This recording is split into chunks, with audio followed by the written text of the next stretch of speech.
So if and when to repair the muscle, and that's a question we field quite a bit. The muscle that we're referring to is the pectoralis muscle, and it's the muscle on the chest up here. And if an implant was placed under the muscle, then that means the muscle has been elevated off of the chest and the implant's sitting under it. So after we take the implant and the capsule out, the muscle is now in an anatomically different position. It's stuck to the breast over it. So repairing the muscle means first taking the muscle off of the breast and releasing it completely, and then putting it back against the chest wall where it anatomically used to be. And when we talk about repairing the muscle, that's what we're referring to. And I mean, I think it's absolutely worth doing. What do you think?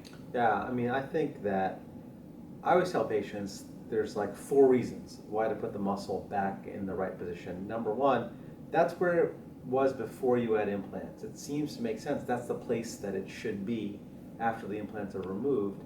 Number two, from a functional standpoint, you're restoring the normal anatomy. Muscles really work best when they're stretched to a perfect length. If it's stretched too much, it doesn't work well. If it's stretched too little, it doesn't work well. So trying to get that muscle back to the perfect stretch makes it the strongest it can be. Yeah, also number 3, just like a window shade sort of window shades up, the pec muscle, when it's released from where it's supposed to be, which is at the level of the fold, it can window shade up.